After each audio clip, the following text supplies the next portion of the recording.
Hello everyone, welcome to God Maths Academia. तो आज से हम क्लास 9 का चैप्टर नंबर 2 पॉलिनोमियल स्टार्ट करेंगे। ठीक है, तो पॉलिनोमियल को पढ़ने से पहले आइए कुछ छोटी छोटी बातें उसके बारे में देखते हैं। तो सबसे पहले कॉन्स्टेंट्स क्या होते हैं उस बारे में जानते हैं। तो जैसे लिखा है symbol having a fix numerical value. तो कॉन्स्टेंट क्या होंगे? ऐसे सिंबल जिनकी कोई फिक्स न्यूमेरिकल वैल्यू होगी। अब मैथ्स में हम कुल मिला के बेसिकली 10 सिम्बल्स का यूज़ करते हैं।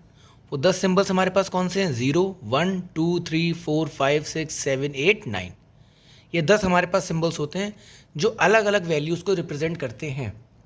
इनको आपस में कंबाइन करके हम अपना एक अलग वैल्यू बना सकते हैं। जैसे 1 और 2 को कंबाइन कर दिया तो 21 या फिर 12 बन सकता है। तो इनको भी हम सिंबल ही बोलेंगे, मैथमेटिकल सिंबल ही बोलेंगे। अब देखिए, तो ऐसे सिंबल जिनकी एक फिक्स न्यूमेरिकल वैल्यू हो, जैसे मैं बात कर रहा हूँ 1, 3/2, -7, पाई या फिर ई, ये सब एक कांस्टेंट वैल्यूज़ हैं। 3/2 का मतलब 3/2, 1 का मतलब 1, इसमें हम कुछ भी चेंज नहीं कर सकते। तो ऐसी वैल्यूज़ जिनकी हमेशा एक फिक्स वैल्यू होती है, ऐसे सिंबल्स जिनकी हमेशा एक फिक्स वैल्यू होती है, उनको हम कांस्टेंट बोलते हैं। ठीक है, ये यहाँ पे पूरा का पूरा हमारा फिर कांस्टेंट की बात ख़त्म कर दी है। अब कांस्टेंट क्या हो गया? जिनकी वैल्यू फिक्स होती है। तो ऐसों की भी बात करते हैं जिनकी वैल्यू फिक्स नहीं होती, जिनकी वैल्यू को हम time to time different value assign कर सकते हैं। हमने ऑलरेडी 8th क्लास में 7th क्लास में देखा होगा, हम वहाँ पे x यूज़ करते हैं, y यूज़ करते हैं। एरिया के फॉर्मूले में अगर मुझे एरिया ऑफ सर्कल निकालना है तो पाई आर स्क्वायर पुट करता हूँ, जहाँ पे r की हम डिफरेंट डिफरेंट वैल्यूज़ लगा सकते हैं, है ना। कभी रेडियस 1 भी हो सकती है, कभी रेडियस 2 भी हो सकती है। तो ऐसे में क्या हो रहा है, उस r की वैल्यू अलग अलग पड़ रही है, हम कुछ भी उसकी वैल्यू असाइन कर सकते हैं। तो ऐसे सिंबल्स जिनकी हम डिफरेंट डिफरेंट वैल्यू असाइन कर सकें, उनको हम बोलते हैं वेरिएबल। x हो गया, y हो गया, z हो गया, a हो गया, एसेट्रा। कुछ भी, मतलब हम जनरली इंग्लिश लेटर्स को ही अपने वेरिएबल्स मान के चलते हैं। ठीक है, चलिए अब एक और एग्जांपल देखते हैं। मान लो सर्कमफेरेंस ऑफ सर्कल की बात कर रहा है। सर्कमफेरेंस ऑफ सर्कल को हमने c से डिनोट किया। इसका फॉर्मूला क्या होता है? 2 पाई r के बराबर। अब हमको ये वाली बात पता है कि 2 और पाई तो क्या है? कांस्टेंट होंगे भाई, ऑलरेडी हम देख चुके हैं। आर की वैल्यू क्या होगी? आर की वैल्यू चेंज हो सकती है, जस्ट अभी हमने बात करी है। रेडियस 1 भी हो सकती है, 1.5 भी हो सकती है, 2 भी हो सकती है, 100 भी हो सकती है ना। और जैसे जैसे हम आर की वैल्यू चेंज करेंगे वैसे वैसे हमारी सर्कमफेरेंस की वैल्यू भी चेंज होगी। तो हेंस मैं कह सकता हूँ कि सी और आर दोनों के दोनों क्या हैं? इसमें वेरिएबल्स हैं। और 2 एंड पाई दोनों के दोनों क्या हैं? कॉन्स्टेंट हैं। इतनी सी बात क्लियर हो गया, आई होप सो। अब क्या हुआ, अगर मैं इन कांस्टेंट को और इन वेरिएबल्स को आपस में मिक्सअप कर दूं, ठीक है, इन दोनों को आपस में मिक्सअप कर दूं using plus, minus, multiply and divide, जो भी हमारे मैथमेटिकल ऑपरेशंस हैं, इनको यूज़ करके, इनमें से कुछ को यूज़ करके या सब को यूज़ करके मैं कांस्टेंट और वेरिएबल्स को आपस में मिक्सअप कर दूं, तो जो मेरे पास एक क्वांटिटी आएगी, जो मेरे पास एक चीज़ आएगी रिजल्ट में, उस चीज़ को हम बोलेंगे एल्जेब्रिक एक्सप्रेशन। जैसे कि यहाँ पे लिखा हुआ भी है, a combination of constants and variable using plus, minus, multiply और and divide is called algebraic expression. मतलब हम इन सब का भी यूज़ कर सकते हैं और इनमें से किसी कुछ का भी यूज़ करके हमारा काम हो सकता है। तो जो हमारे पास नई वैल्यू आएगी वो क्या होगी? एक एल्जेब्रिक एक्सप्रेशन होगी। जैसे यहाँ पे मैं लिखा है x² + 4x। अब अगर मैं इसको तोड़ के दिखाऊं तो x² में x × x लिख सकता हूँ और 4x को मैं 4 × x लिख सकता हूँ। तो आप अगर देखो, ये सब वेरिएबल्स और ये कांस्टेंट, इन सबको हमने आपस में कंबाइन करा है यूजिंग मल्टीप्लाई एंड एडिशन। तो ये हमारा जो सामने बन के आया पूरा का पूरा, ये क्या होगा? ये होगा एक एल्जेब्रिक एक्सप्रेशन। एक और एग्जाम्पल लिया, 3x³ + 4x/y - 2। अब इसको मैं दूसरी फॉर्म में भी लिख सकता हूँ। बेटा ये y हमारा अपॉन में है, तो अगर y को मैं ऊपर लेके जाऊँगा तो उसकी पावर -1 हो जाएगी। तो मैंने वहाँ पे y की पावर -1 की फॉर्म में लिख दिया है, उसके अलावा और कुछ अलग नहीं करा। इसको भी अगर हम तोड़ें तो 3 × x × x × x, क्योंकि x³ है यहाँ पे, प्लस 4 × x, y से डिवाइड कर रहे हैं इसलिए डिवाइडेड बाय y, और -2। तो इसमें हमारे चारों के चारों मैथमेटिकल ऑपरेशंस आ गए। मल्टीप्लाई भी आ गया, प्लस भी आ गया, डिवाइड भी आ गया, माइनस भी आ गया। तो ये भी हमारा क्या बन के आ गया? एक एल्जेब्रिक एक्सप्रेशन बन के आ गया। अब बात ये आती है कि हमने अब तक तो बात कर रहे थे कि चैप्टर का नाम है पॉलिनोमियल, और 5 मिनट से हम बात कर रहे हैं। 5 मिनट में अभी तक हमने पॉलिनोमियल के बारे में एक भी चीज़ नहीं पढ़ी कि पॉलिनोमियल होता क्या है। तो सीधे हम पॉलिनोमियल पे जंप अप करते हैं। अब देखो मेरे पास एल्जेब्रिक एक्सप्रेशन आया। अब क्योंकि यहाँ पे वेरिएबल एक बार, दो बार, तीन बार,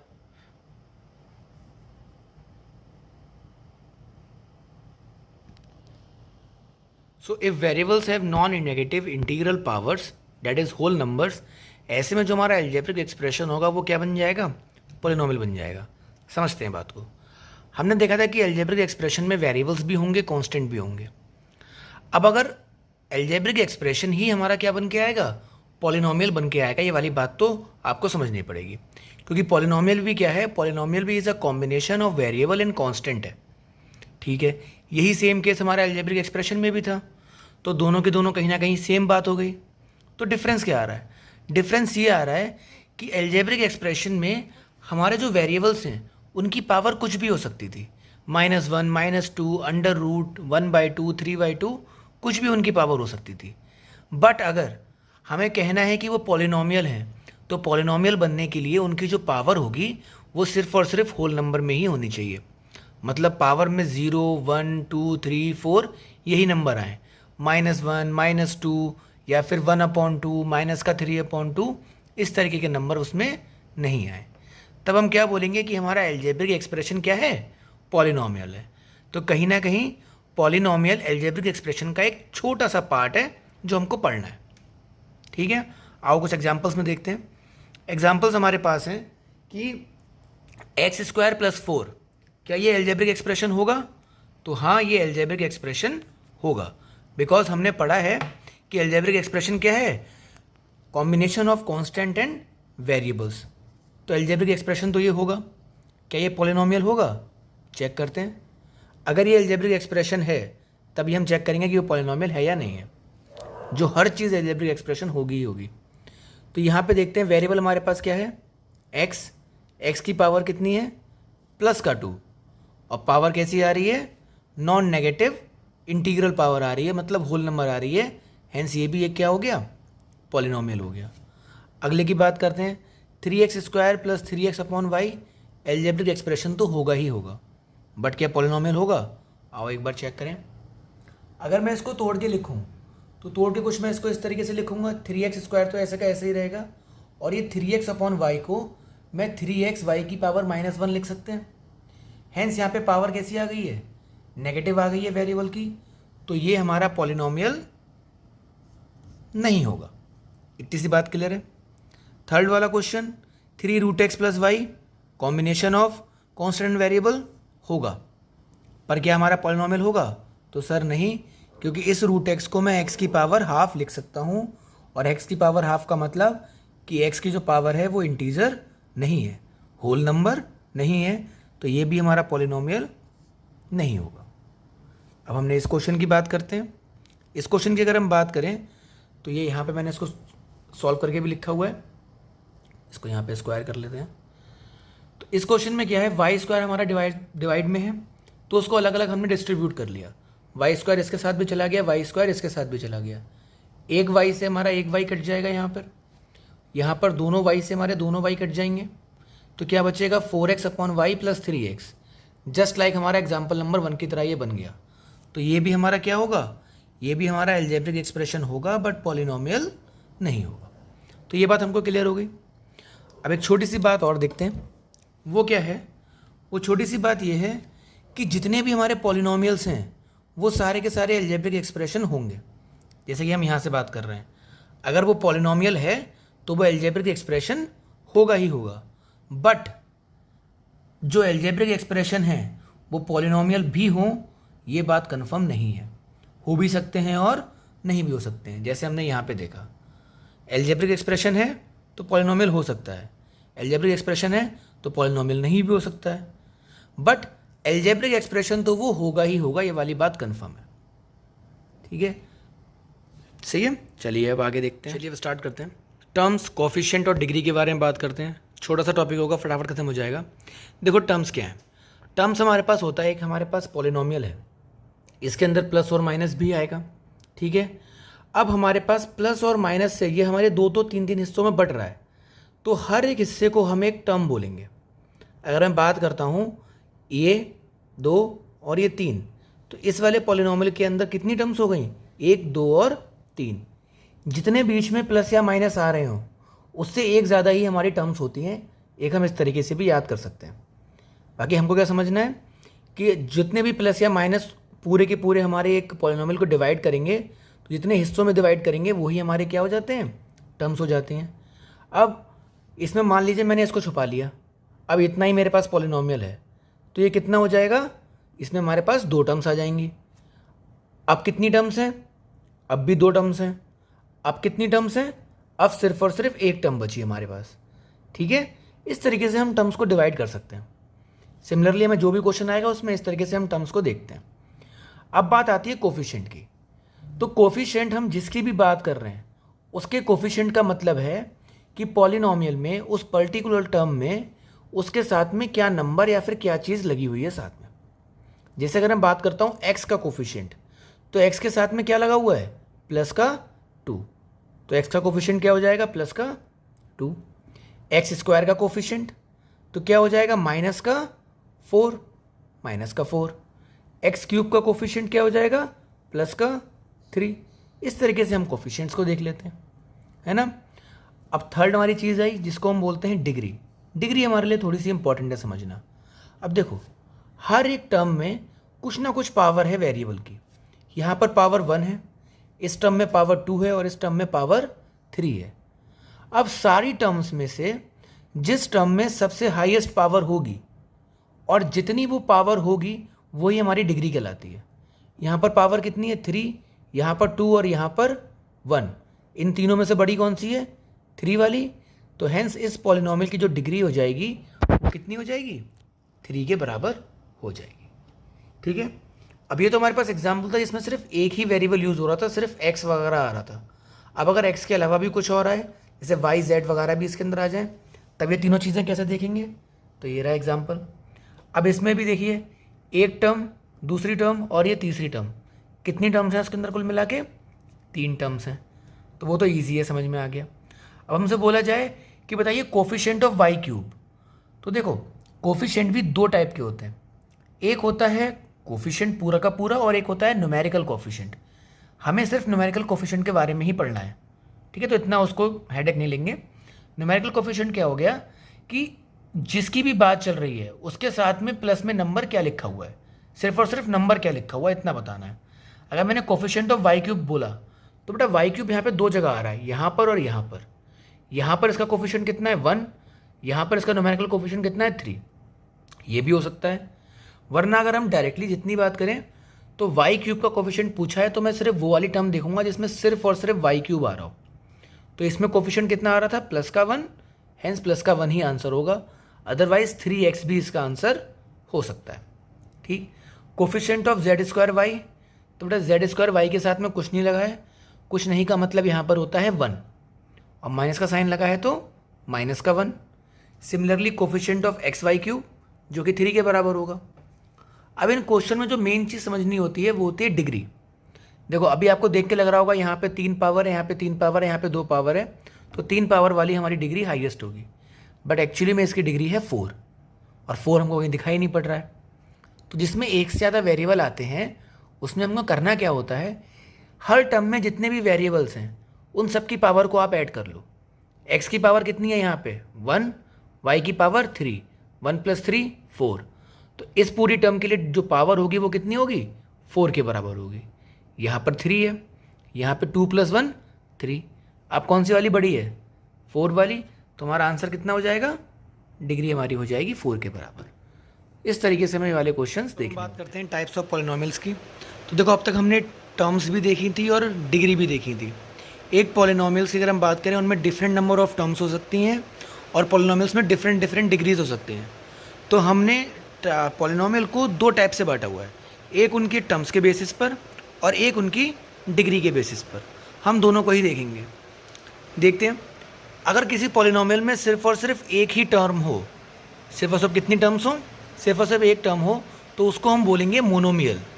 मोनो का मतलब होता है 1, मियल का मतलब टर्म्स, सिर्फ और सिर्फ एक टर्म।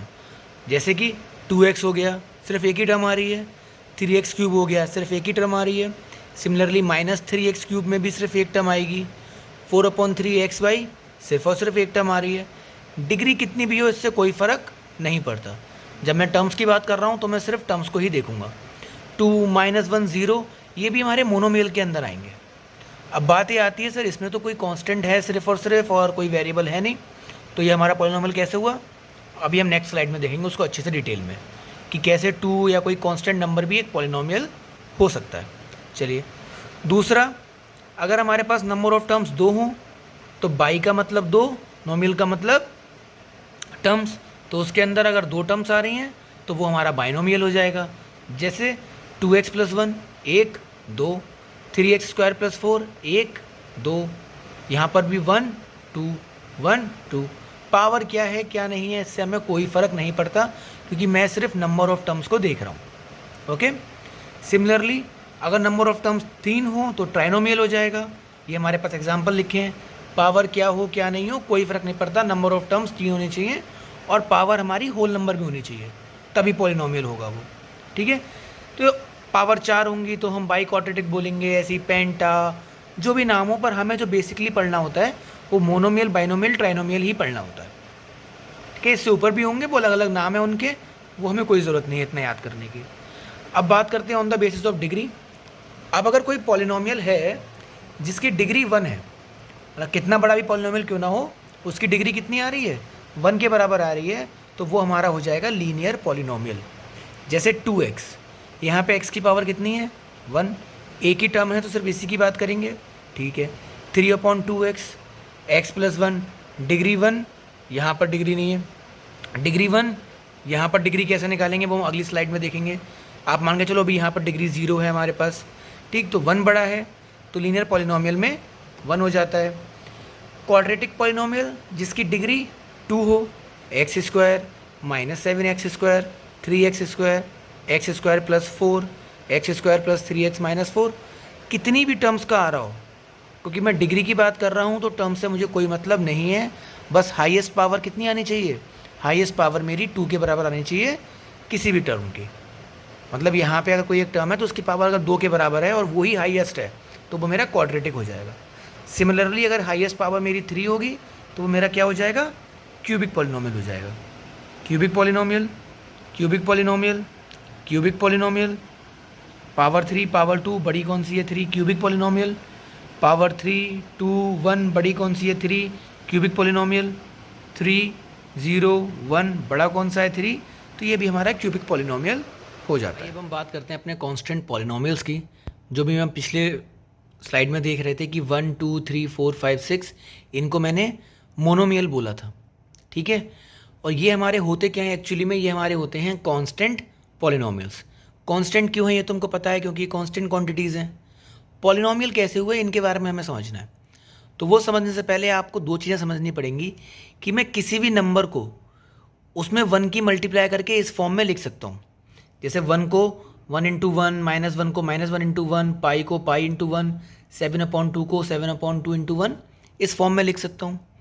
और दूसरी चीज़ समझनी पड़ेगी कि किसी भी चीज़ की पावर अगर 0 होती है तो उसकी वैल्यू 1 के बराबर होती है। ये हम अपने क्लास 8 में पढ़ के आए हैं, है ना। ये 2 चीज़ें सब मेरे दिमाग में आ गई। अब मैं तीसरी चीज़ की बात करता हूँ कि ये पॉलिनोमियल कैसे होंगे। मैं आपसे कह रहा हूँ कि पॉलिनोमियल की डेफिनेशन ही क्या थी कि ऐसी क्वांटिटीज़ जिनमें वेरिएबल हो और वेरिएबल की पावर होल नंबर हो। होल नंबर का मतलब उसमें 0 भी इंक्लूडेड है, 0 1 2 3 4 5 अप टू इन्फिनिटी। तो अगर मैं इसमें बात करता हूँ, क्या मैं इन सब वंस को x की पावर 0 की फॉर्म में लिख सकता हूँ? हाँ बिल्कुल लिख सकते हैं, क्योंकि x की पावर 0 ही 1 के बराबर होती है और हम किसी भी नंबर को 1 से मल्टीप्लाई कर सकते हैं। हैंस अगर मैं अब देखूँ इसको तो ये मेरे पास पॉलिनोमियल बनता हुआ नज़र आ रहा है। 1 × x की पावर 0, 2 × x की पावर 0, कांस्टेंट भी है, वेरिएबल भी है, वेरिएबल की पावर होल नंबर भी है, hence it is a polynomial. तो इस टाइप के पॉलिनोमियल्स को हम बोलते हैं कांस्टेंट पॉलिनोमियल। अब क्योंकि इनकी हाईएस्ट पावर ही 0 है तो इनकी डिग्री भी कितनी हो जाएगी? 0 के बराबर हो जाएगी। अब इसका एक स्पेशल केस आता है जिसका नाम है ज़ीरो पॉलिनोमियल, जिसमें हम अकेले 0 की बात कर रहे होते हैं। तो 0 भाई साहब बड़े हैं तो उनकी बात अकेले करेंगे। क्योंकि ज़ीरो है इसलिए ज़ीरो पॉलिनोमियल। अब इसमें एक चीज़ है कि इनकी जो डिग्री होगी वो ज़ीरो के बराबर नहीं होगी। ये कैसे हो गया? इनकी डिग्री को हम बोलेंगे कि ये नॉट डिफाइंड है। कैसे हुआ, क्यों हुआ, इसके बारे में बात करते हैं। देखो, बात ये आप कह सकते हो कि ज़ीरो को भी मैं 0 × 1 की फॉर्म में लिख सकता हूँ, इस तरीके से 0 × x² की फॉर्म में लिख सकते हैं। तो हैंस ज़ीरो की डिग्री भी ज़ीरो के बराबर होनी चाहिए। बट ऐसा नहीं है, क्योंकि मैं ज़ीरो को किसी भी नंबर से मल्टीप्लाई कराऊँ मुझे फाइनली आंसर ज़ीरो ही मिलेगा। और यहाँ पे किसी और कांस्टेंट नंबर को अगर मैं इसको 1 की जगह से, इस 2 को 1 की जगह किसी और नंबर से मल्टीप्लाई करा देता तो यहाँ पे मुझे वापस 2 नहीं मिलता। हैंस मेरा क्वेश्चन ही चेंज हो जाता, जो गलत होगा। लेकिन ज़ीरो के केस में क्या है कि आप ज़ीरो को किसी भी नंबर से मल्टीप्लाई कराओ आपको ज़ीरो ही मिलेगा। चाहे x की पावर 0 से कराओ, चाहे x की पावर 100 से कराओ, चाहे x की पावर 99,999 से कराओ, चाहे x की पावर 3 से कराओ, कोई फ़र्क नहीं पड़ने वाला उसकी वैल्यू पे। तो जब x0 को मैं इतनी सारी फॉर्म्स में लिख सकता हूँ तो क्या मैं सर्टेन हूँ कि कौन सी इसकी डिग्री होगी, या मैं किस वाले ज़ीरो की बात कर रहा हूँ? बिल्कुल भी सर्टेन नहीं है। हैंस ज़ीरो पॉलिनोमियल की जो डिग्री होती है वो नॉट डिफाइन के बराबर होती है, हम उसको डिफाइन कर ही नहीं सकते। आइए तो फटाफट क्वेश्चंस करते हैं इसके ऊपर। पहली एक्सरसाइज में हमारे पास जो भी क्वेश्चंस होंगे इंट्रोडक्शन के ऊपर वो देखते हैं। पहले तुमको ये बताना है कि गिवन जो हमारे पास चीज़ें हैं ये पॉलिनोमियल्स हैं या नहीं हैं। फिर हमको इनके टाइप्स बताने हैं कि अगर ये पॉलिनोमियल हैं तो ये किस टाइप के पॉलिनोमियल हैं, on the basis of both number of terms and degree, binomial quadratic आप देख रहे होंगे। और तीसरा हमको बताना है कि उनकी डिग्री क्या होगी अगर वो पॉलिनोमियल हैं। तो पहले तो हमको यही चेक करना है कि ये पॉलिनोमियल है या नहीं है, फिर उसके बाद में आगे की बात करते हैं। तो मैं पहले वाले क्वेश्चन की अगर बात करूं तो पहले वाले क्वेश्चन में वेरिएबल्स हैं, कांस्टेंट हैं, एल्जेब्रिक एक्सप्रेशन तो होगा ही होगा, सभी एल्जेब्रिक एक्सप्रेशन होंगे। तो हम वेरिएबल्स की पावर देखते हैं, प्लस का 2 1 और यहाँ पर 0 होगी डिग्री, तो इसका मतलब ये हमारा पॉलिनोमियल है। कितनी टर्म्स हैं? 1 2 3, इसलिए ट्राइनोमियल हो गया। हाईएस्ट पावर कितनी है? 2, तो 2 ही इसकी डिग्री हो जाएगी, और 2 डिग्री वाले को हम क्या बोलते हैं? क्वाड्रेटिक बोलते हैं। सेकंड क्वेश्चन पे आते हैं, x² + √(x), x की पावर 2। अब आप देखो, √(x) का मतलब होता है x की पावर हाफ। यहाँ पर पावर में फ्रैक्शन आ गया, पावर में अगर फ्रैक्शन आएगा तो पॉलिनोमियल नहीं होगा, तो ये वाला हमारा पॉलिनोमियल नहीं है। सिमिलरली इस वाले की बात करते हैं, (3) मतलब पावर में 1/3 आ जाएगा, तो ये भी हमारा पॉलिनोमियल नहीं होगा। थर्ड क्वेश्चन पे आते हैं, x² + √2x, ये पॉलिनोमियल होगा। अब ऐसा क्यों है? क्योंकि बेटा यहाँ पे कांस्टेंट के ऊपर अंडर रूट लगा है, और कांस्टेंट के ऊपर कुछ भी हो उससे हमें कोई फ़र्क नहीं पड़ता। हमारे वेरिएबल के ऊपर रूट वगैरह या माइनस में पावर नहीं आनी चाहिए बस। तो इसमें टर्म्स कितनी है? 2, इसलिए बाइनोमियल। हाईएस्ट पावर कितनी है? यहाँ पर 2, यहाँ पर 1, तो हाईएस्ट पावर वाले को हम 2 हाईएस्ट पावर वाले को हम क्वाड्रेटिक बोलते हैं, और उसकी डिग्री कितनी हो जाती है? 2 के बराबर हो जाती है। अब बात करते हैं -1, हमको -1 पता है पॉलिनोमियल होगा, एक ही टर्म है तो मोनोमियल होगा, और इसका हमने अभी लास्ट स्लाइड में देखा था कि ये कांस्टेंट पॉलिनोमियल कहलाया जाता है। और डिग्री कितनी होती है इसकी? 0 के बराबर। 0 की अगर बात करते हैं तो वो भी पॉलिनोमियल है, वो भी मोनोमियल है, और उसका नाम होता है ज़ीरो पॉलिनोमियल। बट उसकी डिग्री हमें ध्यान से रखनी है कि degree of a zero polynomial is not defined, not defined. Third question पे आते हैं, π/3 x³। अब बेटा यहाँ पे पाई कांस्टेंट है, ये बात हमको याद रखनी है, इसलिए ये क्वेश्चन रखा भी है यहाँ पे। पाई यहाँ पर कांस्टेंट है, उसको वेरिएबल नहीं मान लेना। तो इसमें कितनी टर्म्स हैं कुल मिला के? सिर्फ और सिर्फ एक, और पावर कितनी है वेरिएबल की? +3। इसका मतलब ये पॉलिनोमियल होगा। एक टर्म का मतलब मोनोमियल है। हाईएस्ट पावर कितनी है? 3, तो इसकी डिग्री भी 3 हो जाएगी, और 3 डिग्री वाले को हम बोलते हैं क्यूबिक पॉलिनोमियल। नेक्स्ट क्वेश्चन पे आते हैं, x - 1/x, ये पॉलिनोमियल नहीं होगा। क्यों? बेटा का डिनोमिनेटर में हमारे पास कोई भी वेरिएबल आता है तो पहले आप उसको न्यूमरेटर में लाने की कोशिश करो। हमने उसको न्यूमरेटर में लेके आए, कैसे? इसको x की पावर -1 लिख सकते हैं, और यहाँ पे आ गया x की पावर -1। तो अब अगर पावर हमारी नेगेटिव हो गई है, इसका मतलब क्या है? ये हमारा पॉलिनोमियल नहीं है। लास्ट क्वेश्चन के ऊपर ही नेक्स्ट क्वेश्चन देखते हैं, x - 1/x की पावर -1। अब देखो हमने अभी बोला था कि अगर हमारा वेरिएबल डिनोमिनेटर में हो तो पहले उसको हम न्यूमरेटर में लेके आते हैं। तो मैं जब इसको न्यूमरेटर में लेके आऊँगा तो पावर का साइन चेंज हो जाएगा। तो इस केस में हमारी वैल्यू क्या हो जाएगी, ये हो जाएगा x के बराबर। तो हमारा आंसर क्या होगा, x माइनस एक्स, और x माइनस एक्स कितना होता है, 0 के बराबर। अब सीधे x माइनस एक्स सोच के इसका आंसर अगर हम लगा दें कि ये बाइनोमियल है और उसके अलावा क्या कहते हैं इसकी डिग्री 1 है तो ये लीनियर हो जाएगा, तो वो गलत हो जाएगा। कभी कभार हमको बताने के लिए पॉलिनोमियल किस टाइप का है, कैसा है, उसको सॉल्व भी करना पड़ सकता है, जैसे हमें इसको सॉल्व करना पड़ा। सॉल्व करने के बाद आंसर कितना आ रहा है, 0। हैंस इस पॉलिनोमियल को मैं बोलूँगा कि ये एक 0 पॉलिनोमियल है, ठीक है। और इस पॉलिनोमियल में जो डिग्री है वो इसकी नॉट डिफाइंड है। सिमिलरली लास्ट क्वेश्चन देखते हैं इस वीडियो का। x की पावर 100 माइनस 1, पावर कैसी है, पॉजिटिव, तो ये पॉलिनोमियल होगा। टर्म्स 2 हैं तो हमारा बाइनोमियल भी होगा। और नंबर 3 कि इसकी डिग्री कितनी होगी, तो इसकी डिग्री होगी 100 के बराबर। Thank you very much.